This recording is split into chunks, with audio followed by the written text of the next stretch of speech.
Pada presentasi kali ini, kita akan membahas tentang pilar pendidikan dan era digital filosofi Ki Hajar Dewantara. Di era digital ini, kita hidup di tengah badai informasi dan kecanggihan teknologi. Namun, paradoksnya kemajuan ini tidak serta-merta membuat kualitas pendidikan Indonesia meroket. Justru, kita seringkali kehilangan jati diri. Untuk membahas ini, mari kita kembali pada akar filsafat pendidikan nasional kita, khususnya bagaimana memaknai pilar-pilar pendidikan menurut Ki Hajar Dewantara, dan bagaimana filosofi klasik ini justru menjadi obat paling mujarab untuk menghadapi gempuran era digital saat ini. Pada bagian pertama, kita akan membahas makna pilar dalam pendidikan. Apa makna pilar dalam konteks pendidikan? Jika kita membangun sebuah rumah, kurikulum atau teknologi canggih hanyalah atap dan dindingnya. Sedangkan pilar adalah tiang penopang utama yang menahan bangunan agar tidak roboh. Dalam pendidikan, pilar adalah landasan filosofis, nilai-nilai dasar, dan prinsip kependidikan yang bersifat abadi. Tanpa pilar yang kokoh, bangunan pendidikan kita akan runtuh hanya karena terpaan angin tren global sesaat. Dan Ki Hajar Dewantara telah merancang 3 pilar tiang penopang ini. Pada bagian 2, kita akan membahas prinsip dasar Ki Hajar Dewantara. Ki Hajar Dewantara merumuskan 3 prinsip pilar yang kita kenal dalam sistem AMO. Pertama, ing ngarso sung tulodo, artinya di depan. Guru harus menjadi teladan. Guru bukan sekedar pengajar, melainkan panutan yang bertindak lebih dulu. Kedua, ing madya mangun karso, artinya di tengah. Guru harus memberi semangat dan membangkitkan inisiatif peserta didik. Guru adalah motivator. Ketiga, tuturi handayani, artinya di belakang. Guru memberikan dorongan dan kebebasan agar anak mampu berdiri sendiri melalui proses pembelajaran alamiahnya.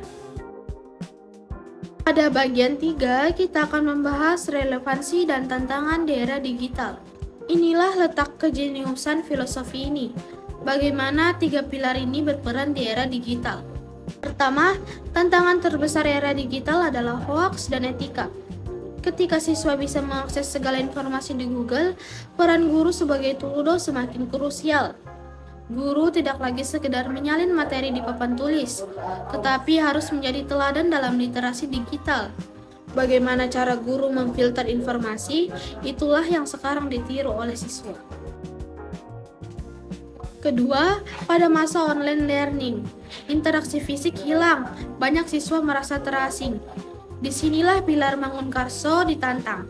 Guru tidak bisa lagi membangun semangat hanya dengan memberi tugas di Google Form. Guru harus ekstra kreatif menggunakan media digital untuk menyentuh aspek emosional siswa, bukan hanya aspek kognitifnya. Ketiga, di era serba instan dan kehadiran AI seperti ChatGPT, siswa sangat rentan kehilangan kemampuan berpikir kritis jika hanya mencontek jawaban mesin. Pilar Handayani menjadi solusi. Guru tidak memberikan jawaban, melainkan mendorong siswa untuk bertanya, bereksperimen, dan memverifikasi hasil output AI mereka sendiri. Teknologi dibatasi sebagai alat, bukan sebagai pengganti proses berpikir. Pada bagian terakhir, kita akan membahas refleksi isu kontemporer. Persoalan pendidikan nasional saat ini, seperti kecurangan ujian digital, cyberbullying, dan screen addiction, sebenarnya bukan lahir karena teknologinya, melainkan karena kita membangun bangunan pendidikan tanpa memasang pilar Ki Hajar Dewantara. Kita terburu-buru memaksimalkan aspek hard skill digital, tetapi lupa bahwa pendidikan pada hakikatnya adalah penanaman karakter atau soft skill.